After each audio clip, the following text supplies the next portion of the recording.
Hello, hello, hello. Welcome back to the Big Shot DJs with your hosts, Denny the Shrine. Denny, what's good? What's going on, man? Monday, January 27th, 9:20 p.m. Back for episode 7 of this season with some pretty exciting news to start off the episode, Matt. We have a newest member to the Bang Shot DJs podcast team. My dear friend Michael Litzo is going to be our producer. So he's going to be helping us kind of with our social media stuff. But he's also an NBA hoop head, so he's got opinions and takes as well. So we'll be incorporating him in this series. Michael, welcome. Thank you, boys. Excited to be here. Excited to join the Bank Shot DJs. Matt, very excited to get to know you and learn more about your NBA takes in OKC. Jacob, whoever said don't meet your heroes, haven't met you yet. Excited, boys. Thank you. I'm excited to have you, Litzo. Going to help us a lot, actually. And so I'm really just any way you can. I'm really appreciate it. So I'm really stoked to have you on. Yes, sir. And with that, let's get into it. Absolutely, sir. What do we got going for us, Denny?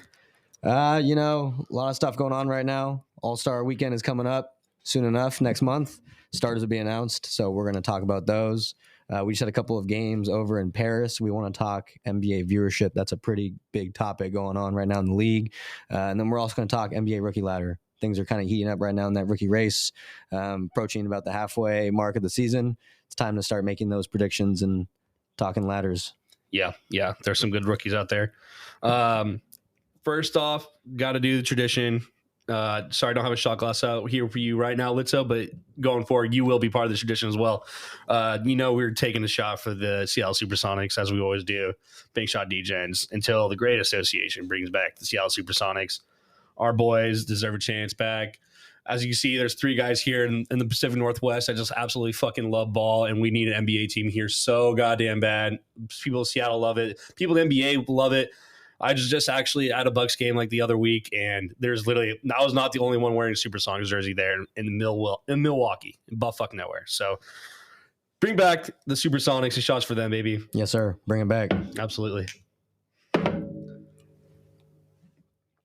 Woo! All right, Denny, let's get into it. Let's go into All-Star starters. Let's look over at the West first. The starters are Steph Curry, Kevin Durant, LeBron James, Nikola Jokic, and SGA. Matt, let's talk a little bit about that right now. How do you feel about that starting 5? I kind of went on a rant with you earlier this week about it, Lou. I think it's weird seeing a lot of the old heads in there, which it's the same 3 guys that make it every single year with Curry, KD, and LeBron. And I'm not sure this year is the year all 3 of them should be going out, and possibly LeBron's final year. You don't know, but I think there's a lot of snubs that could have been starters this year, which kind of sucks to see. But obviously Shea and Jokic, no brainer, the top 2 MVP vote runners right now. Even last year they were. So, but I'm a little bit salty on Curry and KD and LeBron being up there. I think they've had amazing seasons, but I think there's some other guys that might have deserved some more love. Yeah, it's always a hard transition, seeing those generational players that we grew up watching slowly exiting out of the league. Yeah. I agree with you, even being a KD fan. I love KD, but he's also he was injured for how many, at least 4 or 5 weeks. He's been injured for a while, a good portion of the season. He's had a great season too. Yeah. I'm not denying that of him whatsoever, but I go back to even while watching the starting 5 on Netflix, you look at Domantas Sabonis during that All-Star break, and led the league in rebounds last year, leading the league again in rebounds this year. Absolutely going insane ever since the coaching change and bringing this Kings team back to life. I think the man deserves to be here out a little bit. Victor Wembanyama, the rising star, who's been absolutely insane, just taking it to another level this sophomore year for him. He's got a lot of the fan votes, but I think he easily could have been a starter over Kevin Durant this year or LeBron James. And then who else? I think Anthony Edwards was a big snub over with Curry. Anthony Edwards is actually leading the league in 3 points made total this year. And it's actually insane to me that he did not get in over Curry, even though both of them are doing pretty bad on their teams. They're not in the top of the West right now. So when it comes to the backcourt like that, but yeah, and you look at the fan voting up here, You got SGA at 1, Curry at 2, Yep. whereas Ant's at 5. 4, I think. Yeah. I think that was a snub as well. And I think when talking about KD and Steph as well, you got to look at their team production right now, their team success. Yeah. Both of them are in the bottom half of the West right now. And I don't Both think have been struggling. And even Steph's numbers are a little bit down. they're down. you know? They're all time. I think this is technically one of his worst seasons he's shot this year. Yeah. So, I mean, it's nothing against Curry. He's still amazing. And but like him being named a starter this year, I don't think was in the books, in my opinion. Another person I think that should have been not necessarily could have been over Curry is De'Aaron Fox. He was at one point leading the league in total points scored. He's top 5 in total points scored this season. He's having an amazing season. Also underlooked because of, how poorly they're performing in the West as well. But De'Aaron Fox had an amazing season as well. Averaging 25, 5, and 6 right now with the steal. And things have been looking up for that Kings team ever since. They went on a 7-game winning Doug streak. Christie has started. Yeah. I'm His not roster. sure. Is winning streak still going? I don't believe it is. Yeah, No, but they were 7-3 in their last 10. They were down at 13th at one point. So Yeah. They've made a little bit of a push. yeah, And yeah, I would say Ant definitely was a big snub for me. Yes, I think big another time. one that you can always talk about is Anthony Davis. AD. I keep on putting up forgetting just- about AD. Yeah, puts up insane numbers. I think we're just so used to it now. He averages, I think he's up there for blocks per game. Yeah, he top is. 5 for sure. He's been top 5 in the last 3 years, Yeah. and he still has not been named a starter. If you were to take all 3 of those guys out, KD, Curry, LeBron, who are the 3 you're choosing to replace them? I'm taking Ant to replace Curry for sure. Yeah. I think he's been insane. I mean, outside of SGA being the best backcourt for sure, I think Ant's second there. And then I'm taking AD instead of LeBron. I think AD is the best player on the Lakers, and I'm not sure why. I mean, LeBron's LeBron. He's actually second in the league in triple doubles this season behind Jokic. Yep. But I still think AD's been a huge focal point for this team, and we can talk about the Lakers and their struggles lately anyways, but how he just came out and said he's better at the 4, and that's how they won a championship, but he's putting in the work. And then to replace KD, I'd selfishly had to say Sabonis because I'm still super pissed. He didn't even get a reserve last year, and he's having an insane game as well. So If they try to leading the league in rebounds like crazy. 21, 14, and 6. I mean, if they really try to take him out, that's gonna be crazy. Yeah. But besides that, I know we just talked a little bit about team success and it affecting, maybe being selected as a starter. Mm-hmm. With Wembanyama, what would you say? Would you say that he should be in with the way he's been playing, or do you have to look at that team success as well? That's tough. I think that's a tough one. I'll be honest. Having a great season. Obviously, he's leading the league in blocks. And he's just had some crazy stat lines like he continues to have. Yeah, I think that's tough. If I put up him versus Sabonis, you have the tallest man in the league, Victor Wembanyama, and yet Sabonis below 7 foot is leading the league in rebounds, and he's averaging more points than Wemby at this point. Wemby's, at the largest wingspan in the NBA, he's obviously has the most blocks per game, so I kind of expect that. But I guess he's only averaging 1 more point than Wemby a game. But you could put either one of those guys in there, and I'd be happy with it. They both the teams technically have been performing worse. You just expect a lot more out of the Kings than you do the Spurs this year. So yeah, okay. Like I said, there's some bias in Sabonis for sure for me, but Victor could easily get it over Sabonis as well. Yeah. And where did Sabonis end in voting this year? Ninth in fan voting. 9th? Oh my gosh. 7th in media voting. So still top 10. He's just disrespected, man. Andrew Wiggins was right behind. You got to be kidding me right now. Are you fucking kidding me? He got more fan votes. Oh my God. So this is and Draymond Green. Oh, he didn't have more fan votes, but he's right behind him in total fucking voting. That's crazy, dude. Even Zion, who's been Oh my gosh. To see when I just look at this makes it feel like an absolute joke. I know. It's ridiculous. It's absolutely ridiculous. Before we go on to the East, Michael, do you have any thoughts about the starters? Any snubs? Anyone you really thought should have been there? I mean, I don't know how you take out Brunson or Donnie in the start of the East, but I feel like Cade Cunningham had to be deserved somehow to get recognized in there. He's just putting up. He was probably a pretty underrated number 1 overall pick in the past couple of years because there have Absolutely. been some unicorns who have really shown out and have started with stardom very early. Cade kind of slowly got there, also with a bad Pistons team. Really bad Pistons team. He was not really shown as the number 1 overall pick that he was deserving to be. And now he's having a tremendous year, just going crazy every which way. I feel like I don't know who you'd be able to take out between Brunson and Donnie, because Donnie's the best player on the best team in the NBA right now. Yeah. And That's fair. Jalen Brunson has also just been going nuclear. So I don't know who you could take out from there, but I think Cade had to be considered. I think he was 3rd. No, he wasn't. He was 6th in fan voting. LaMelo was 1st in fan voting, which I personally just hate. Because I think LaMelo is he's shooting 41% from the field. He's inefficient. He just jacks up shots. He's doing what he did back in Chino, which, I mean, it's fun to watch, but it doesn't. It is fun to watch. I love how you can see in the media votes, Donnie and Jalen Brunson got an 82 and 75 from the media aspect. Yeah. And LaMelo got 3. So it kind of shows what the media thinks about it other than the fans. Also, small market in Charlotte and everything like that too, which you had to take into account, sadly. But yeah, I agree. I think with the East starters, not as many snubs. Yeah, I think that I wouldn't change. Actually, I don't think I would change anything in the East voters, at least the starters. Respect to Cade 100%, but I would take Jalen Brunson over him right now. Yeah. I do, because the success of the team is a huge part of it too. Yeah, and I do agree with the love for Cade. He's been a bucket, triple double, numbers all the time.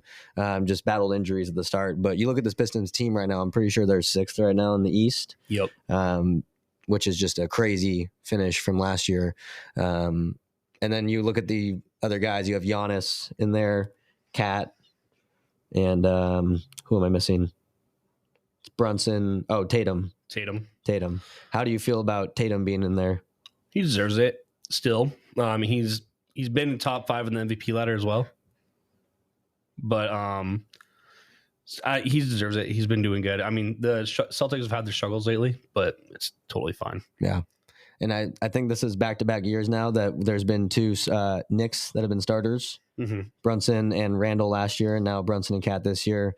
But we've talked about Cat and what he's done this year. He's been playing crazy. Oh no, Cat's just playing with a vengeance. We talked about him many times.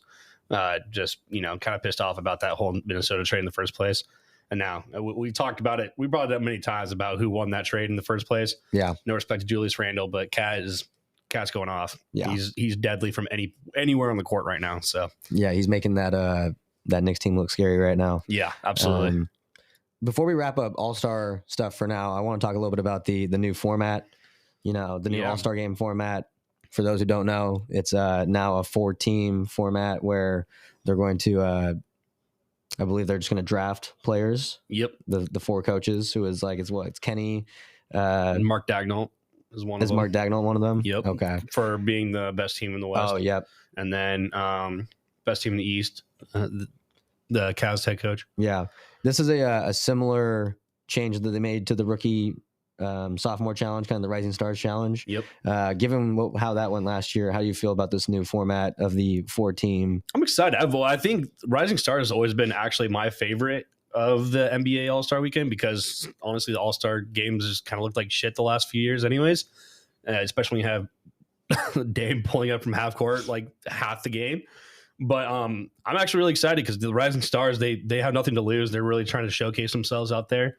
And so last year's was the first time they kind of did that 4-team Rising Stars challenge to get up to that. So I'm really excited to see that teams. They had some really good Rising Stars last year. Like Rising Stars will play like real basketball. Some of these All-Stars are just kind of, fiddling around. So I think it kind of makes it more competitive. Yeah. So viewership's been down. It's just not as exciting as it used to be. No. We've been begging for the go back to the West versus East. They even went back to it, and it didn't really seem to help. So at this point, I'll try anything. Yeah, I'm excited to see just this. bring some excitement. Yeah. And it sounds like that they've also announced a couple of the contestants for the All-Star dunk contest. Mac McClung is back, baby, isn't he? It was, is it McClung, Andre Jackson Jr., Stephon Castle, and Matas Buzelis. Yep. And what's funny? I found a hilarious stat today that Mac McClung has as many dunk titles, like dunk contest titles, as he does actual dunks in the NBA, which is 2. So the talking point of this is, will Mac McClung end his career with more dunk contest titles than actual dunks in the NBA? It's kind of a funny topic to think about. I don't know about any of the other 3 in terms of their dunking ability or verticals, and so I'm gonna assume that McClung might be getting 3. Andre Jackson has some bounce to him. Yeah, Andre Jackson's got some bounce. Okay, I don't know how good he is, dunking the ball, but he has some bounce to him. Yeah, absolutely. Okay. So he can get some excitement going. Then I saw a fun stat of I forget who it was. Some guy talking about who should be in the dunk contest is measuring people of there's stats of how high certain players have gotten above the rim this year, and Anthony Simons is or is it Shane Sharp? Shane Sharp is the 3 highest dunks. Yeah, 3 highest dunks this year. And I would love to see Shane Sharp in the dunk contest. One of them was a putback dunk too. Yeah, it was crazy. Yeah, I agree. He would be a great contestant for sure in that. Yeah, but kind of speaking on the dunk contest, it just feels like it's not respected too much anymore, especially when you have G Leaguers coming in as this. And I think Shaq said something about it. It was Shaq has a dunk title contest and everything like that. The whole point is it would be all-stars, and I kind of like the idea of seeing some guys that don't really have a chance to really get that if they weren't a star, like Mark McClung. But at the same time, it kind of just doesn't feel like they're taking it seriously anymore. Yeah, I want to see guys really compete. I want to see Jalen Green, and yes, I want to see guys go at it. I want to have those. Jaw. Oh, yeah. Jaw would win. Oh my God. Speaking of, since last episode, Jaw had one of the most insane non-dunks in NBA history of the fact that he dunked on Victor Wembanyama. It was an insane dunk, but they called the foul before the shot, so it didn't count. Yeah. But one of the top all-time dunks that didn't count. So players just don't seem to care anymore. The viewership is going down. Yeah. But it also seems like in general in the NBA, viewership is down. It's been a huge topic this year. When we look at the Paris games, though, I think that was some of the best viewership. And then you think about international viewership. Michael, I know you had a couple of thoughts about international viewership compared to, domestic viewership. Yes, I did. So I saw a stat about the NBA Paris viewership, and it garnered over 200 million views via all of the LinkedIn, Facebook, Snapchat, Instagram, all of the touches you can get. It garnered 200 million views. Yeah. I have someone that I know who's in Paris right now, and he was saying that every cafe, every place was playing this Paris Olympic Games. That's sick. It was great. I think it's great for the NBA that it's going more globally, and I feel like a big reason that it's going globally is all these international stars. When you look at the top 5 people in the NBA right now, Jokic Serbian, Giannis is Greek, SGA is Canadian, Luka, forgetting what his nationality is, but it's not a lot of NBA American players. And not to really hate on, but I think a big part of viewership is that there's no, at least I feel like it's down in the US viewership. And I think a big reason of that is the aging stars, and there's not really a big young face of the NBA so far that kids can look at and be like, that's my guy. Because I remember when I was growing up, Kevin Garnett, James Harden, those are my guys growing up. D-Wade, there was all young potential going crazy. I know JD was with KD until he died. I was also a KD guy growing up. JD is KD, but now it's all those aging stars like Steph, LeBron, KD. They were the main guys in the All-Star starters. They were the main guys in the Olympics. I feel like viewership, the biggest threshold you need to get for viewership is young fans. Yep. Growing up with their players, with their stars. And I think the NBA is really exhausting LeBron, KD, Steph to the point where now there's no really big young stars that people want to get behind. I think the one big young star that I would put up there, at least in the US, is Ant for sure. Mm-hmm. Like you can go to any gym right now and see so many kids wearing Ant shoes now, the Adidas. They look freaking awesome. Mm-hmm. But I agree with you. Other than that fact, like it's all the old heads and everything like that, and it's you have such some young talent, but they're just kind of holding on. I feel like the NBA media is holding on to all the old heads still. I think that's a big thing of it. That's a good point. 100%. I also think with Ant too, it's like I feel like Ant is probably the best reason and best person to get the new face, but I feel like the NBA hasn't grasped onto that yet, and I'm not sure why. I think if I had to like guess, it would probably be I just feel like everyone probably watched that Netflix documentary of everything. Ant doesn't have the greatest work ethic. No. And I feel like the NBA doesn't like that compared to what Kobe was doing and compared to what LeBron was doing, compared to all those guys. It's like he doesn't have the best work ethic yet. He's going off of pure talent, which, I mean, his talent is unbelievable. You can't deny that. But if he puts in the work ethic, I think that's when the NBA will really kind of like start to mold him into being the face of the franchise, face of the NBA that everyone wants to be. Yeah, not as much as that typical head down grind kind of guy, which is what the NBA has kind of built themselves off of ever since Michael Jordan came in the league. 100%. Yeah, so they're trying to figure it. Yeah, that's a great point. Trying to figure a way to rebrand that, and just kind of has this kind of confidence and cockiness to him, where he just kind of does his own thing. That's a good point to put. And in terms of that international pool too, I feel like it's continuing to grow. We're seeing more and more international players. I mean, we look at the first two top picks this year, Risa Shea, or however the hell you say his name, and Alexander Sarr. So there's just more and more talent now coming internationally. So and we talked that's about just the point we're at. We talked about the Olympics too. Like it was kind of massive looking at the Olympics and you saying there's like the most, the most NBA players that are not from that were like in the Olympics this year that were but I'm not sure what I'm trying to say here actually, but there's just like the massive amount of NBA players that the league has to play now that are overseas. The Olympics are a lot more competitive now. Yes, that's what I'm trying to say. USA is not guaranteed the medal. And it was tough this year. It was really tough this year. Man, there were some games because I know, like France, Serbia. The Serbia game was massive. They're gonna have to look out for those guys next, in the next 4 years. And we also talked about before about how the Olympic Games opened up some NBA careers for like Yabusele and Kawahara. Yep. Gotta love that. Yeah. But we've seen stints where viewership will stay up or will rise. The Christmas Day games this year were all, I think, really good in terms of viewership.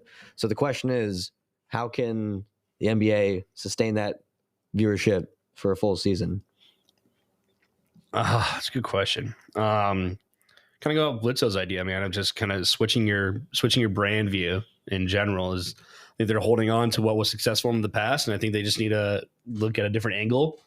And they're doing that with the All-Star game, and they're trying to try something new, which is good. But I don't know if there's a direct right answer. It's also just tough. It's the same thing with hockey. It's 82 games in a year. When you have the NFL gets the most viewership out of any sport in America. One, because it's America's sport. Yeah, that does not really play it anywhere else on the national level.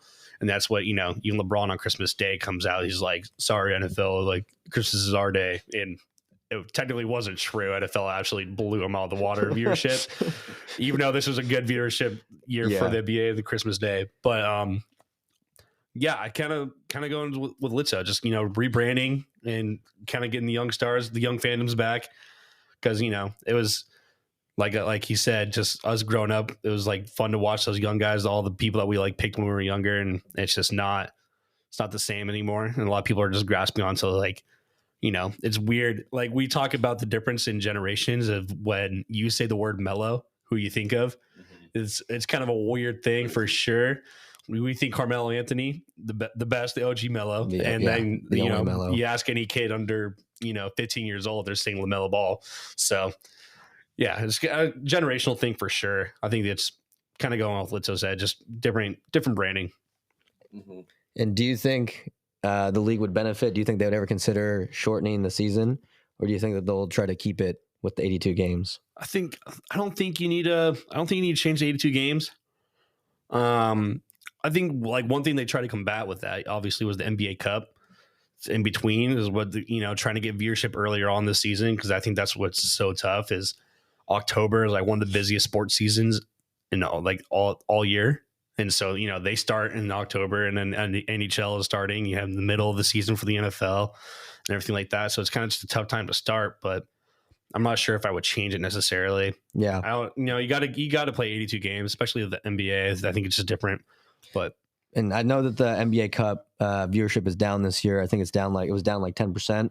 Yeah. But the championship game last year, I think, was one of the most viewed games that's not a Christmas Day game in the last 6 years. So it's like there was excitement there, and then it kind of went away. Something I've thought about is that I think they need to actually try to make it like more of a real tournament where they do it in like a week or 2 weeks and not drag it out for like a month or a month and a half. The play-ins and where they drag it out. Yeah. They should just do it all in like a certain span. That's a great point. Because then it feels like a real tournament. Yeah. They're not playing regular season games. They're able to get like a week or two of just that tournament. Because I feel like, by the time you get to like week 4 of their the group play games, you're like, oh shit, like that's still going on, And then if you get players that, go down, 2 weeks into the tournament or whatever, then they're not going to be there for the knockout rounds if they get that far. Yeah. And I think also another thing is the players just don't care about like the incentive. No. All the veterans don't care about the money. If they win it, they're like, cool, my rookie gets a bag, but besides that, they're like, it's nothing. So I think there's also, something that needs to be happening in terms of the incentive. They got to probably try to think of something else. Yeah. I mean, other than us, because we're fucking nerds, like we knew Tuesdays and Fridays were playing days because we love NBA, and so we obviously knew that. But like we were hyped. Nobody was like, oh, when was this play? Like, oh, they lost to the Spurs in a play-in game. Like, when was that? Yeah. And so I think it's very tough to see. That's a good point. Like dragging out that play-in for so long is kind of wild. Yeah, I think something that it should be incentives wise. I think something that could be cool would be the winner automatically gets a playoff spot. Yeah. That could be something, because the Lakers won it last year. And they lost in the play-in. Yeah, they lost in the play-in. But if they already got guaranteed that spot early on, LeBron or someone would be going off and try to like work really hard. The Bucks are going to make the playoffs anyway, but having that extra incentives of getting like automatically like out of the play-in games and like getting at least that like 6th seed if you win the NBA Cup could bring more competitive and probably viewership to be like, if your team is say the Spurs, who are not amazing, could be good, not amazing. Yeah. Could have like a week or 2 run where they go off and it's in the NBA Cup, and then knowing that no matter what happens with your team, you're going to be in the playoffs because you won the NBA Cup. That could be something that could probably really incentivize some of the players to want to improve, and then have the fans know when the NBA Cup is going to be, know what they got to watch, and know what they will do when they win it. For like a fan reason. I like that from an incentive standpoint of getting motivated to like make it competitive. I hate that from a standpoint of I don't want to see a shitty ass fucking Pistons team in the like automatically in the playoffs, or even like that Lakers team like last year. I think they didn't have any right to like really be in the playoffs other than the fact of AD and LeBron. Everybody was just better in my opinion. Well, Pelicans are kind of ass. I don't want to see the Pelicans in the playoffs. I wouldn't either. But that's that's the thrill of that, like the excitement of like, my god, is this team really going to make it? I don't know what a bad team is right now. Are the Hornets somehow, is LaMelo going to go for 60 every game and somehow make the playoffs for that or team? The Wizards? Yeah. I would rebrand that to say that they get the automatic first seed in the play-in. It's not a bad call either. Yeah. So you have an automatic play-in spot necessarily. So that not, could guaranteed stamped into the playoffs, but you have a chance no matter what. I would do that. Home court. Yeah. You get the home court for that. Oh, true. Yeah. Yeah. So there's a chance that it could be, those 4 teams. It's 7, 8, 9, 10, right? Usually it's the play-in. Yep. So there's a chance the 11th seed could be the technically 7th seed, and they could bump the people down. It could really bump people out of the playoffs, which I kind of like because I feel like NBA is the biggest playoffs. Yeah. Like nobody makes more of the playoffs in the NBA because of the play-in, because of all that stuff. So I don't know. There could be. I like that idea more than just giving him a playoff spot. I like that, yeah, too. They'll get the play in, figure out what it is, yeah. And about the shortened season, though, I was just thinking. I was just looking this up while you guys were talking about it. The lockout year in 2011 was 66 games. It started on New Year's. It started on Christmas. It didn't start till Christmas? It didn't start until Christmas, and it was 66 games. Who won that year, remember? I will check right now. 2011? Yeah, 2011. I want to say it was the Lakers. Yeah. It was. Yeah, they didn't win. No, that was Dallas, or the 2011 NBA Finals. So it'd be the 2011, 2012 season was the lockout year? 2012 season would have been the lockout. That's LeBron. Yeah, it would have been. Yeah. Was it 2010, 2011? 2010, 2011 then? In which I think that was the Lakers. Wait, are you saying the Lakers got maybe a Mickey Mouse ring? 2012 season was the lockout. 2011, 2012? Yeah. Okay. So that was the LeBron year? No. That was Lakers. LeBron over KD. Yeah. KD, Okay. Russ, and Harden. It was the Heat that won it. Yep. Yeah. Yeah. I remember. LeBron's I remember that championship game was so he won a championship in the lockout year, and then he won a championship in the bubble year. Wow. Mickey Mouse? Do I dare say Mickey Mouse? That's kind of funny, actually. I forgot that was lockout year. Yeah. I like those incentives. Also for the going back to the in-season tournament, I like those incentives. And one other thing I was kind of thinking, maybe kind of add some recognition to it, at least individual recognition for the players. Maybe have like an MVP of it. Maybe have all tournament teams. Something at least, something, just something. I think you mess around with it. I'm not saying get rid of it completely. Yeah, they already have the NBA Cup MVP. Oh. Okay, I couldn't remember if it was the MVP of the championship game or if it was the whole tournament, but it looks like it's the whole tournament. The whole tournament? Yeah. NBA Cup MVP? NBA Cup MVP, yeah.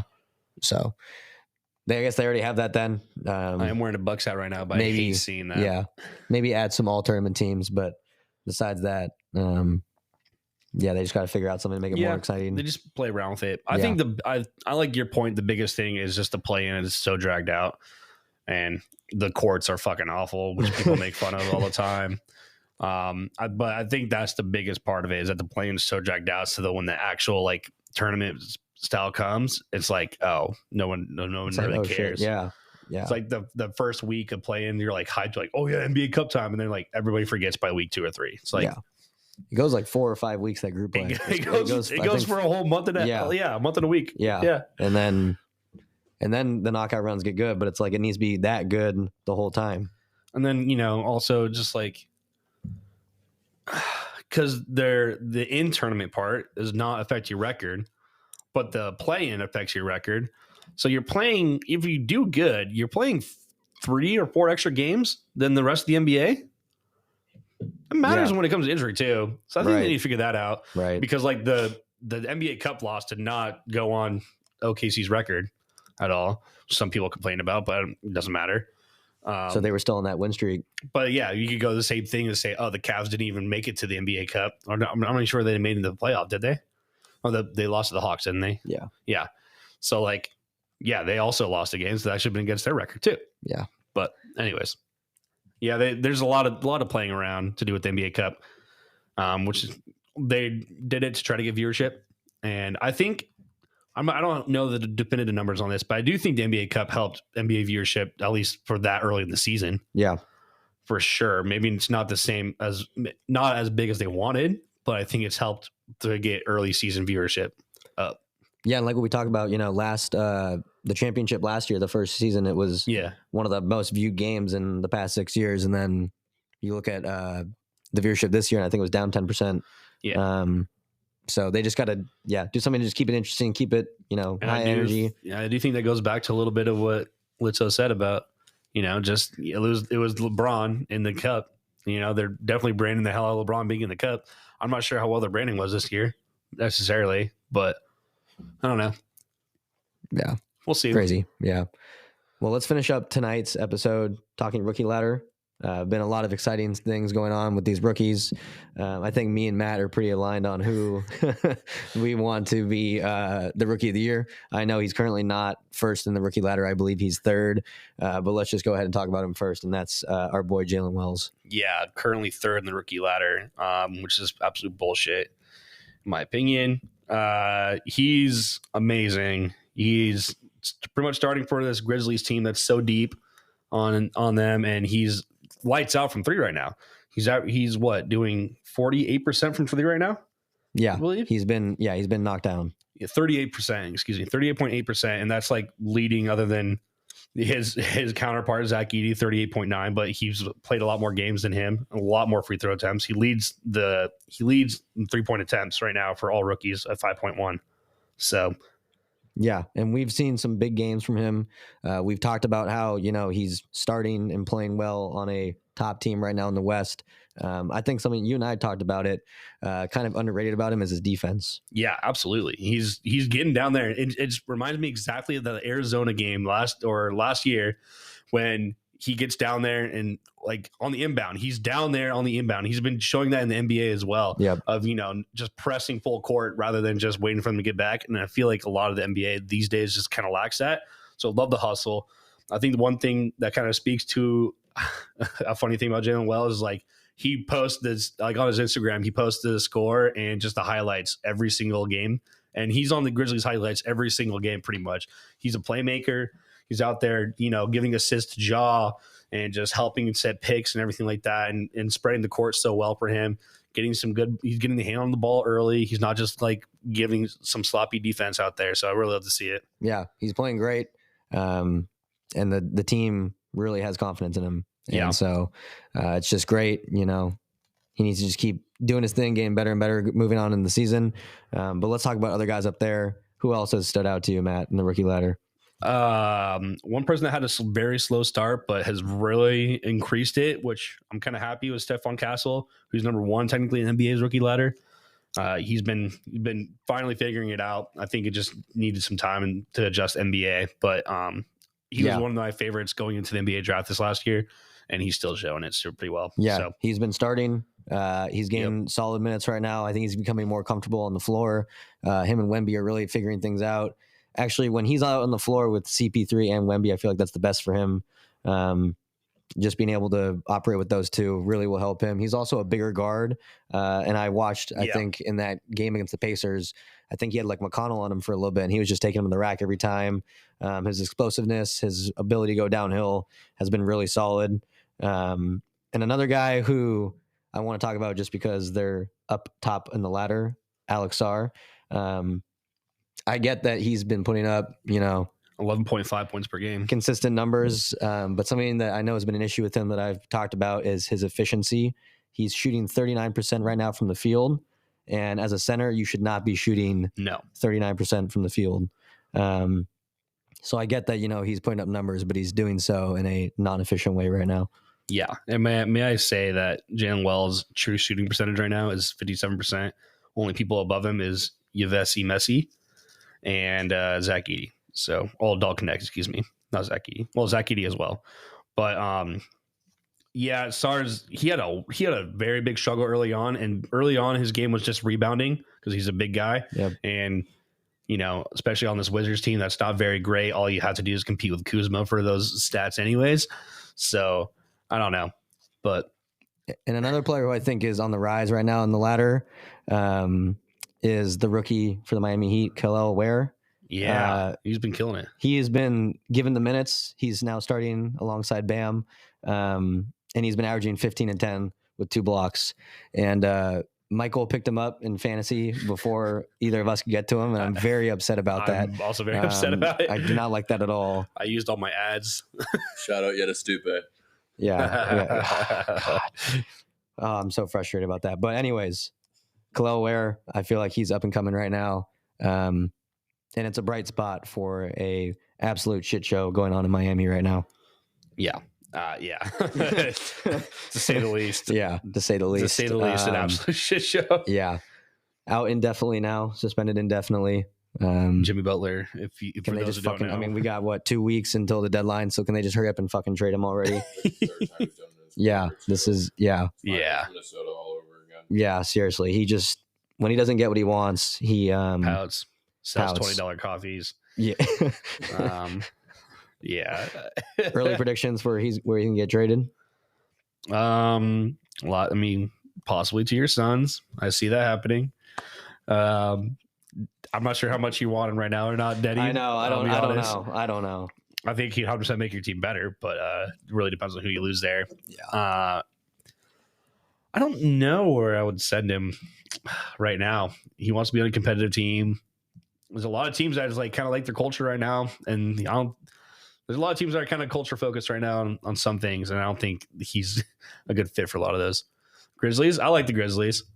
I think he could be great on the Grizzlies. They kind of need a 3. I know you guys are big in Jalen Wells, and I know he starts at the 3, but Jimmy would be that veteran presence for that team. Yeah, I don't hate that. Shoot JJJ and John to shape, and then I think also, I think the Warriors are not going to back down, and they're going to try to go big. And I can see Jimmy going to the Warriors. Yeah, I can see Jimmy going to the Warriors too. I don't think it's a good move necessarily, but I can 100% see the Warriors doing that. And still, I can see the Warriors blowing up their future and trading like Cum Bucket or something for them. Yeah, absolutely. Which would be insane for the Heat as well, because they are still sitting at 6th right now in the East. We've talked about Tyler Hero and what he's been doing this year. Bam's been doing his thing. So if the Heat, get a good package back, be a good team to stay tuned in. Yeah. Ware's going to keep doing his thing. I got 3 West teams. I also think would be curious. Would be the Clippers possibly, which would be kind of fun to see him next to Kawhi and James Harden and Norman Powell. That'd be a good little starter there. Also the Kings maybe. I'm not sure necessarily, but because you already had DeMar DeRozan there. Yeah, I feel like with DeMar it would be hard. Yeah, kind of the same player, at least offensively. But the only reason I say that is because Kings are just like trying to get their groove back, and I feel like they're in win now mode. And like even though they're started pretty low, like I don't think they're trying to trade away the future. I think they like the guys they have right now. So possibility there. And then the other team I thought of possibly, or who was it? It was I don't think he should go to the Lakers at all. No, that wouldn't work well with LeBron. No. Oh, the Mavs possibly. I just don't know who the Mavs would be able to give up. Yeah, I don't know who the Mavs would send, but I think he would. I don't think putting him in the starting lineup there would. I think that could fill a hole there in the 3 or 4 spot possibly. Would the Heat even consider trading him to the East, or do you think he's going straight to the West? I think he definitely has a chance in the East. I just don't know which team in the East would want him right now necessarily, because I think the Pacers. Pacers wouldn't be bad. Yeah, because they got young talent that they don't usually use. Like, but then Walker, he's there. Yeah. Nemhard. Yeah, he's there. They can all ship him off. Sorry, it's my Gonzaga guy right there. That's his boy. Oh yeah, that's Andrew Nemhard. Yeah. Also on the Canadian team. Yeah, that could be a good fit. Him at the 3. Only thing I would think he'd probably be competing with Pascal for that spot. Yeah, he wouldn't get his way for sure. Yeah, so that would be definitely something that he would not. Exactly. But they made the Eastern Conference Finals. Jimmy knows how to get to the finals at least. Fuck it, go with the Bucks. They're already a bunch of old heads. They don't have anybody young, so why not continue going old? I would be so mad if you went to the Bucks. I would also be mad if you went to the Bucks. Actually, not like that whatsoever. Both those teams have been playing really well actually as of late. Both 8-2 in their last 10. The Bucks and the Pacers. Yeah, Bucks have turned it around. Yeah, Bucks have really turned it around. Dame has really turned it on. Do I dare say 76ers? Oh my god. Well, with Embiid's availability of being once every month, and Paul George's availability, and Paul lately. George's availability of once a month, they need something. Give our boy Maxey some help. Yeah, I was gonna man. say Maxey can use some help. I like Maxey, but everybody else on that team kind of knows the hell out of me lately. I don't know. That'd be hilarious to see him actually go to the Sixers, and I 100% think that'd be kind of like similar to the Warriors just blowing up their future. I think the Sixers would do the same exact thing to blow up their future and get him. Lose in the plans. Yeah, absolutely. But other than that, I know that we just switched to Jimmy B. But any other rookies you want to talk about? Michael, you have any rookies that you have on kind of your watch, or anyone that has been surprising you so far? I mean, you guys kind of hit it on the head. I am not a Coug. I am a Buff, so I didn't know Jalen Wells as well as you guys did. Yeah. Pun intended. Wells. But it was – I was just kind of looking at it right now, being the 39th overall pick and being the starter for the third team and the number 3 team in the West is tremendous value. He's definitely the best value pick of the whole entire draft. I think just from like a right now standpoint. Yeah. That's what pisses me off is why they keep on putting Castle and Saar over him is that first round bias in my opinion. And it's just been pissing me off when Jalen Wells leads all rookies in plus minus and he's the leading scorer of rookies right now too. So yeah.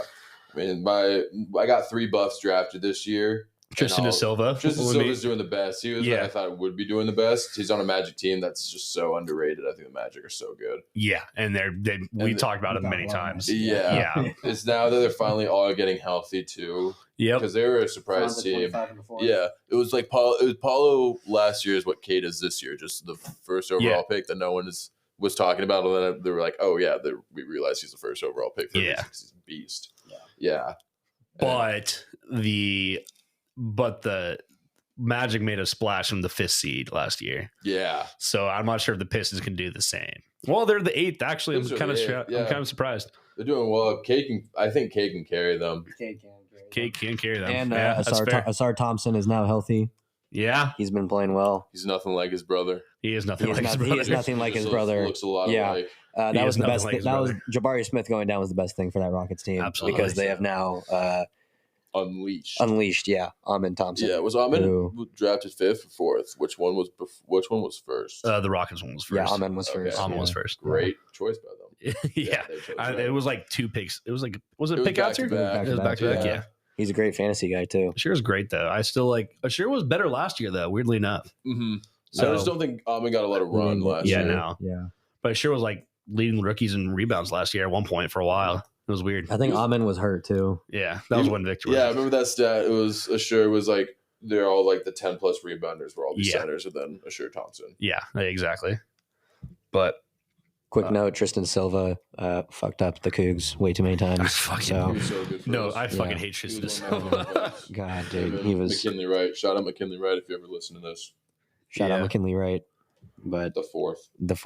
Fuck it. While we're on the topic of former Pac-12 people that I fucking hate, Isaiah Collier for the Jazz has been kind of disappointing. Not gonna lie, as a rookie, he was drafted 22nd overall or something like that, and somewhere around that range. He's kind of been pretty disappointing in my opinion. I think he's leading. Nope, he's not even leading in assists. Yeah, he's shot like shit. I was kind of watching. I mean, this is a really disappointing Jazz team in general. But it's just not looking good. Yeah, going off of that too, another really disappointing Jazz rookie this year who was also disappointing in college was Cody Williams. He was drafted 9th, and he's just been, I think he's shooting like 30% from the field right now. Yeah, he's also been a little injured here and there too. So yeah, he was disappointing at Colorado. He had an open shot to beat Marquette in March Madness and bricked it. Yeah, and I'm like, dude, if you're our lottery pick and you're open, you got to be hitting that shot. But that's just, that made me mad for a couple days. Yeah, especially because it was to Marquette, and I have a bias against Marquette. I actually went to, weirdly enough, I was at that Marquette Xavier game last weekend or 2 weekends ago. That's when Xavier won, yeah, right? Yeah, Xavier barely beat them out. That was the biggest upset I've ever seen in my life, like in person. It was really cool to see that in the Pfizer Forum. But I like Cody just because he's J-Dub's little brother. Yeah, that is true. But yeah, you have a good point. He just hasn't shot. He hasn't done his shit this year. Potential that everyone is having. He has his potential. He was pretty high. Yeah, that's fair. I'll give you that. I think that's all for Pac-12. Pac-12 players that they hate is Dylan Brooks. I remember him at Oregon. Yeah, fuck Dylan Brooks. He had 10 threes today. I don't care if he had 36 or 10 threes. Who's our other Oregon guy we hate that we say all the time? Plays for the Celtics. Yeah, P. Pritchard. Yeah, god damn it. The guy is just doing his thing right now for the Celtics. Yeah, they need it right now too. They're looking a little interesting. But yeah, January, or I think this Thursday, whatever date that is, the 30th or something, the reserves are going to come out for All-Stars. And then we got the trade deadline on February 6th. So there's a lot to talk about coming up. Trade Central episode will be coming soon following the trade deadline. And we will also talk about reserves and snubs because I know that there's going to be some snubs, and it better not be fucking Domantas Sabonis this year. I swear to God, fucking crazy. I swear to God, I'm gonna go fucking crazy. If you had to guess, who do you think the biggest snub is this year from the East and the West? Who will be? Who will be the biggest snub from the East and the West? I think Domantas Sabonis will be the biggest snub. Oh my God, did you know Domantas Sabonis is second in three-point percentage right now? 48% behind Luke Kennard. Wow. What? That's actually wild. I'm not sure why I just saw that. Other snubs. I'm not. This kind of controversial, but J-Dubs might be a snub in my opinion. Mm-hmm. I can see that. I mean, I'm very biased there, but I can see Sengun not making it. Triple J. I think that could I be a was big gonna say snub. Triple J's been hooping. Yeah. Triple J's been hooping. Yeah. East. What options we got for East? Jared Allen. Yeah, Jared Allen. I think the biggest one is going to be, we just talked about him too, Tyler Hero. Oh, yeah. Yeah, that's fair. He's been balling. Yeah, he's been fucking going crazy. More well-known names who are just going to low-key like Halliburton, Dame, Trey. Darius Garland, low-key. Garland, Maxey. He's just going to be that last guy. I think Tyrese is pretty down there. Mm-hmm. Derek White, I think he's had an underrated season for how Boston's been kind of underperforming lately. Let's go Buffs. Yeah. Do we think either the Magic guys are going to make it? Between Paulo and Franz? Yeah. Do we think? I don't think so. Do we think either, or just because they were both hurt for a while? Yeah. Franz was going. I mean, Paulo was doing his thing, but Franz was going fucking crazy too before he got hurt, man. Mm-hmm. Yeah. I think So tough. And dropped 25 in the fourth. Yeah, quarter. dropped 25 in the fourth. Yeah. I'm excited for that Magic team. We talked about how they just need to stay afloat while those guys were hurt. Now those guys are back. Now they're coming back. And they're looking good right now. They got Bitods. Yeah, they got back. Batatse. Is he back now? He's back. He's back from a God. 7-game absence with a concussion. I need to activate him on my roster. You got to start. Yep, you got to get him in. Start him. Yeah. Other than that, I can't think of many other snubs. Do you think Norman Powell's going to make it? Oh, that could be a snub. That's for sure. I think that'll be a snub. Yeah. I don't think he'll get in. Is Russell Westbrook going to be a snub? He should make it. He should be the sixth man. He's the reason why we are. He's our second guy right now. Well, Yeah. Jamal Murray has just become obsolete. We've talked about Russ. Yeah, we talked about his impact. Mhm. It'd be cool to see him get in. I'd be really pissed off if De'Aaron Fox doesn't make it as well. Mm-hmm. Yeah. I guess, I don't know. You can make a case for so many. And that was another thing they were talking about of just, expanding the all-star reserves in general, because it's only 12 and active roster is 15 in the NBA anyways. Yeah. So especially with how good the NBA is now, it's just, I feel like that's a big thing you need to do is just expand that to 15. At least get 3 more guys that deserve it. That could make a big difference on their contracts too. So 100%. I don't know. Thursday, 3:30 p.m. TNT. Everyone tune in for the drop of the reserves. Yeah. But as always, thank you for tuning into another episode. A lot of exciting things are coming up with Michael joining us as our producer. Definitely a lot of exciting things we have coming up. So thank you all for tuning in and supporting us. Yeah. Thank you. Been stupid busy last month, so we'll get back on social media and stuff like that. Please try to, interact with either comment or we'll probably put a pull up for this episode on Spotify. Take a listen on Apple Podcasts if you want to listen there. Spotify, YouTube, we're on all those platforms. Check us on Instagram. We'll hopefully get some more Instagram reels, and I was going to say TikTok, but I'm not necessarily I'm not going to get political on that, but I'm not sure if we're going to post on TikTok because that's might not be a thing. That's something that's happened since the last episode. So we might not have to worry about that anymore. But YouTube Shorts and Instagram Reels for sure. We'll try to get those up and going, and let us know what you want. We're really trying to help get what people want on this podcast for sure. On top of us just having fun with it in the general. Yeah, So, send us topic ideas. Send us topic. The DM me or we're Denny more than or happy Litso. to talk about anything. So send them our way. Yep. Comment, like, subscribe, all that fun jazz. Bank is closed. Yes, sir. Until next time. Peace. Peace.